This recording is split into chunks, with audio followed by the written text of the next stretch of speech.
Hi all, welcome back to my channel. ಇವತ್ತಿನ recipe ಬಗ್ಗೆ ಹೇಳೋದಾದರೆ, ಉತ್ತರ ಕರ್ನಾಟಕದಲ್ಲಿ ಮಾಡುವಂತಹ ಸ್ಪೆಷಲ್ ಆಗಿರೋ ಗಿರ್ಮಿಟ್ನ ಯಾವ ರೀತಿಯಾಗಿ ಮನೆಯಲ್ಲೇ ಮಾಡೋದು ಅಂತ ತಿಳಿಸ್ಕೊಡ್ತಿದ್ದೀನಿ. ಹಾಗಿದ್ರೆ ಬನ್ನಿ. ಮೊದಲಿಗೆ ನಾನಿಲ್ಲಿ ಒಂದು ಕಡಾಯಿನ ತಗೊಂಡಿದ್ದೀನಿ.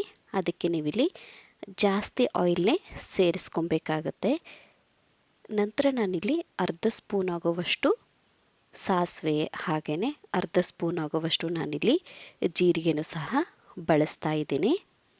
ಇದು ಸ್ವಲ್ಪ ಚಟಪಟ ಅಂದಮೇಲೆ ನಾವಿದಕ್ಕೆ ಕರಿಬೇವಿನ ಸೊಪ್ಪನ್ನು ಕೂಡ ಸೇರಿಸ್ಕೊಬೇಕಾಗತ್ತೆ. ಕರಿಬೇವಿನ ಸೊಪ್ಪು ನೀಟಾಗಿ ಫ್ರೈ ಆದಮೇಲೆ ನಂತರ ನಾನಿಲ್ಲಿ ಒಂದು ಈರುಳ್ಳಿನ ಬಳಸ್ತಾ ಇದ್ದೀನಿ. ಉದ್ದುದ್ದಾಗಿ ಕಟ್ ಮಾಡ್ಕೊಂಡಿರೋ ಈರುಳ್ಳಿ, ನೀವು ಬೇಕಾದರೆ ಸಣ್ಣದಾಗೂ ಕೂಡ ಕಟ್ ಮಾಡ್ಕೊಬಹುದು. ಇವಾಗ ಈರುಳ್ಳಿ ಹಸಿ ವಾಸನೆ ಹೋಗೋವರೆಗೂ ಚೆನ್ನಾಗಿ ಎಣ್ಣೆಯಲ್ಲಿ ಫ್ರೈ ಮಾಡ್ಕೊಬೇಕಾಗತ್ತೆ.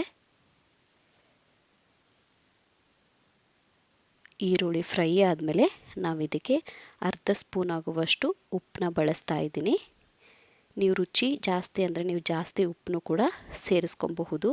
ಹಾಗೆಯೇ 1 ಸ್ಪೂನ್ ಆಗುವಷ್ಟು ಅಚ್ಚ ಖಾರದ ಪುಡಿನ ಬಳಸ್ತಾ ಇದ್ದೀನಿ. ನಂತರ ಅರ್ಧ ಚಮಚದಷ್ಟು ನಾನಿಲ್ಲಿ ಅರಿಶಿನ ಪುಡಿ, ಹಾಗೆಯೇ ಸ್ವಲ್ಪ ರುಚಿಗೆ ಬೆಲ್ಲನೂ ಸಹ ಸೇರಿಸ್ಕೊತಾ ಇದ್ದೀನಿ. ನೀವು ಬೇಕಾದರೆ ಸಕ್ಕರೆ ಕೂಡ ಹಾಕ್ಕೊಬಹುದು. ಇವಾಗ ಇದನ್ನು ನೀವಿಲ್ಲಿ ಚೆನ್ನಾಗಿ ಮಿಕ್ಸ್ ಮಾಡ್ಕೊಬೇಕಾಗತ್ತೆ.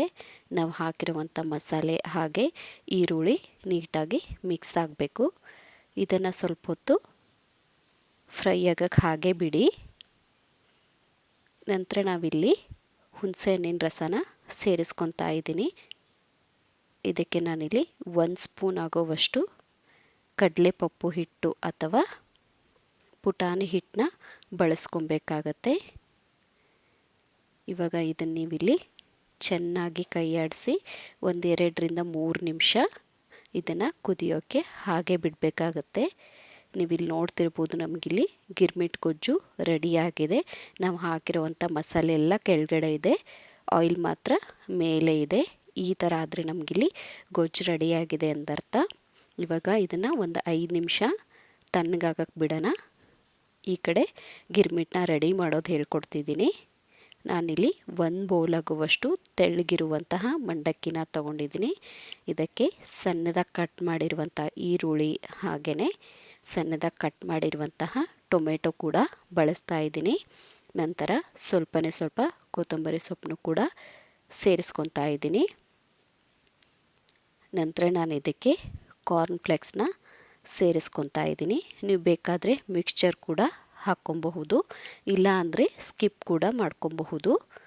ನಂತರ ನಾವಿಲ್ಲಿ ಕಲಸಿಟ್ಟಿರುವಂತಹ ಗೊಜ್ಜು ಹಾಗೆಯೇ ಆಯಿಲ್ನ ಸೇರಿಸ್ಕೊತಾ ಇದ್ದೀನಿ. ಆಯಿಲ್ ಮತ್ತು ಗೊಜ್ಜನ್ನ ಹಾಕ್ಕೊಳ್ಳೋದ್ರಿಂದ ನಿಮಗೆ ನೀಟಾಗಿ ಮಂಡಕ್ಕಿಗೆ ಚೆನ್ನಾಗಿ ಗಿರ್ಮಿಟ್ ಬರುತ್ತೆ. ಲಾಸ್ಟಲ್ಲಿ ನಾನು ಇದಕ್ಕೆ ಪುಟಾಣಿ ಹಿಟ್ಟನ್ನ ಸೇರಿಸ್ಕೊತಾ ಇದ್ದೀನಿ. ಇದಕ್ಕೆ ಮೇನ್ ಟೇಸ್ಟ್ ಕೊಡೋದು. ನೀವು ಜಾಸ್ತಿ ಕೂಡ ಸೇರಿಸ್ಕೊಬೋದು. ಇವಾಗ ಇದನ್ನು ನೀವು ಚೆನ್ನಾಗಿ ಕಲಿಸ್ಕೊಬೇಕಾಗತ್ತೆ. ನಾವು ಹಾಕಿರುವಂಥ ಗೊಜ್ಜು ಹಾಗೆಯೇ ಮಂಡಕ್ಕಿ ನೀಟಾಗಿ ಮಿಕ್ಸ್ ಆಗಬೇಕು. ಆ ಥರ ನೋಡ್ಕೊಳ್ಳಿ. ನೋಡಿ, ನಮಗಿಲ್ಲಿ ಗಿರ್ಮಿಟ್ ರೆಡಿ ಆಯಿತು. ಇವಾಗ ನೀವಿಲ್ಲಿ ಇದನ್ನು ಈಸಿಯಾಗಿ ಸರ್ವ್ ಮಾಡ್ಕೊಬಹುದು. ಸೊ ನೋಡಿದ್ರಲ್ಲ ಫ್ರೆಂಡ್ಸ್, ಎಷ್ಟು ಈಸಿಯಾಗಿ ನಾವು ಉತ್ತರ ಕರ್ನಾಟಕದಲ್ಲಿ ಮಾಡುವಂತಹ ಸ್ಪೆಷಲ್ಲಾಗಿರೋ ಗಿರ್ಮಿಟ್ನ ಮನೆಯಲ್ಲೇ, ಅದು ಕಡಿಮೆ ಟೈಮಲ್ಲೇ ಯಾವ ರೀತಿಯಾಗಿ ಮಾಡ್ಕೊಬಹುದು ಅಂತ. ಹಾಗಿದ್ರೆ ಯಾಕೆ ವೆಯ್ಟ್ ಮಾಡ್ತಿದ್ದೀರಾ? ಇವಾಗಲೇ ಹೋಗಿ ರೆಸಿಪಿನ ಟ್ರೈ ಮಾಡಿ ಹೇಗಿತ್ತು ಅಂತ ಕಮೆಂಟ್ ಸೆಕ್ಷನಲ್ಲಿ ಕಮೆಂಟ್ ಹಾಕೋದನ್ನು ಮರಿಬೇಡಿ. ಇದೇ ಥರ ನನ್ನ ವಿಡಿಯೋಗೆ ಸಪೋರ್ಟ್ ಮಾಡ್ತಾಯಿರಿ.